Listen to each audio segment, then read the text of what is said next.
E aí vão vir os primeiros herdeiros. Esses primeiros herdeiros, né, e aí eu estou falando dos anos 10, dos anos 20, dos anos 30, né, dessa primeira etapa.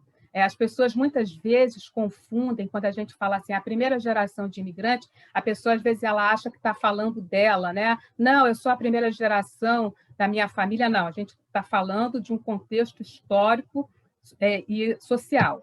Então, essa quase totalidade, esses primeiros não vão falar o árabe, e se muçulmanos, eles se convertem através do casamento para criar seus filhos na fé cristã, que era a fé dominante. Então, a gente vê esse momento de integração, esses vão ser os caminhos da integração na nova terra. E aí nós vamos ter a guerra, né? Há uma parada desse fluxo, como eu falei, estou falando da Primeira Guerra, e aí há uma retomada da imigração, uma imigração mais empobrecida, mas mantendo uma forte ligação com a terra, uma ligação que difere daquela primeiríssima geração, daquela primeiríssima leva, uma ligação que é nacionalista, né?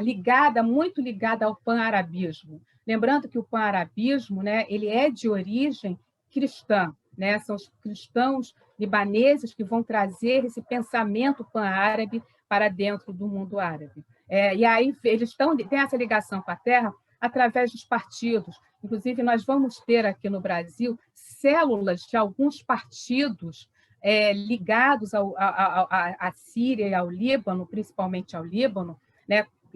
Por exemplo, vai ter haverá também um personagem, que agora não é o momento de entrar, que é o Anton Saad, que vem com uma ideia do pan-arabismo e planta essa ideia na Argentina e no Brasil. Bom, e aí eles encaram que a causa árabe é uma causa, né, passa a ser uma questão nacional. Não é mais a terra nativa, mas é o apego à terra nacional.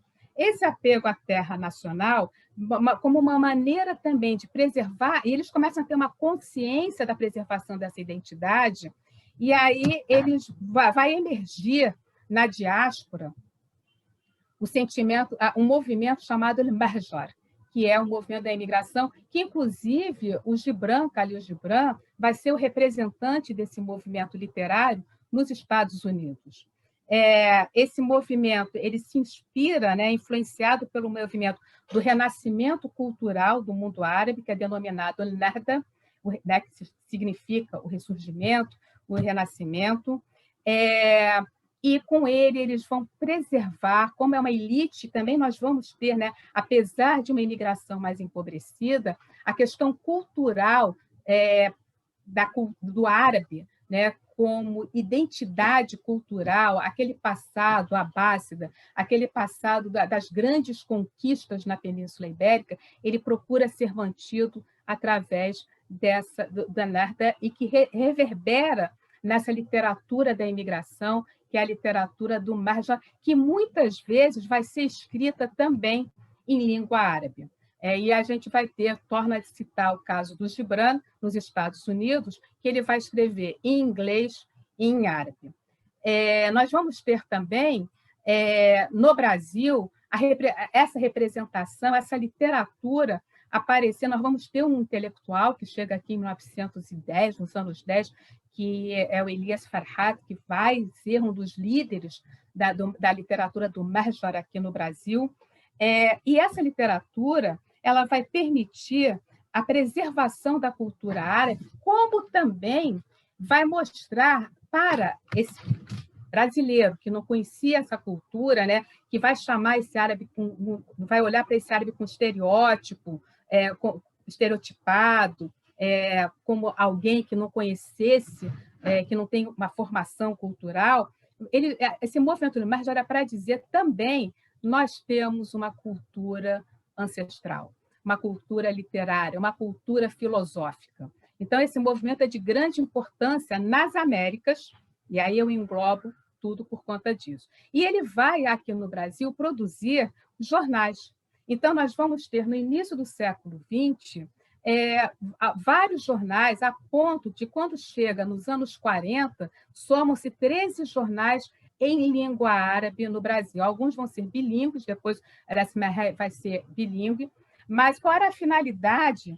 O primeiro jornal é de 1895, chamado El Fayyah, que é de Campinas, escrito totalmente em árabe, e ele vai ser... então, no início do século XX, vão ser 5 jornais, e até os anos 40 chegam ao número de 13, outras fontes dão um número de 15. A finalidade deles era, como eu falei para vocês, retratar o cotidiano desse imigrante, preservar essa língua árabe, divulgar a literatura do marja, disseminar essas ideias pan-arabistas, então ele vai ter um cunho político também, e melhorar, principalmente, melhorar a imagem do imigrante aos olhos dos brasileiros, reforçando que os árabes também eram produtores de conhecimento e de cultura. E aqui eu faço para vocês uma cronologia, né? Então, nós vamos ter, em 1895, surge esse primeiro jornal, ele tem poucos meses de duração. Em 1899, vem Asmai, que é um jornal bilíngue. Até 14 chegam a ser 13 jornais, esse número vai crescendo. Em 33 é criada a Liga Andaluza de Letras Árabes, que é uma revista com artigos e poemas. E nós vamos ter, aqui no Rio, né, eu descobri, fazendo meu pós-doutorado, as academias de literatura, os grupos de poetas, aqui na cidade, aqui no Rio de Janeiro, no estado do Rio, na cidade de Niterói, haverá vários grupos, né? Haverá um grupo forte de poetas que formarão uma academia de poetas árabes. E, em 45, veio uma lei que, começando os anos 40, veio uma lei proibindo os jornais de língua estrangeira. E aí estamos no contexto da Segunda Guerra, no combate ao nazifascismo, no combate aos nacionalismos, mas em 45 essa lei é revogada, sendo que não poderia mais ter nenhum jornal puramente de língua árabe, e sim jornais bilíngues. Isso vai pingando até chegar aos anos 70, são 5 jornais, todos eles de São Paulo, também é bom lembrar isso, que não há mais, né, fora de São Paulo, não há mais essa dinâmica social, essa dinâmica cultural literária. Então, nós vamos ver essa cronologia e faço um parênteses aqui, né, e aí a gente abre, né, então nós vamos ter a chegada desse imigrante que se insere através do comércio, que traz em sua bagagem o seu conhecimento cultural, que traz em sua bagagem o nacionalismo, que traz em sua bagagem as suas histórias, as suas narrativas, e aí eu chamo de filhos da diáspora, a geração de autores de língua árabe, de autores da literatura brasileira, que são a primeira geração, aí sim, desses escritores árabes. A partir de 1975, com a obra Lavoura Arcaica, do Radwan Nassar, nós vamos ter a história da imigração libanesa contada pelos filhos da imigração, pelos filhos da diáspora, nas suas histórias. Não é mais o Jorge Amado contando, não é mais o Machado de Assis contando, não é mais o Oswald de Andrade. Serão, sim, os filhos dessa diáspora, né? Então, nós vamos ter o Radwan Nassar, depois, em 1989, o Milton Ratum lança o Relatos de um Certo Oriente, depois ele lança, em 2000,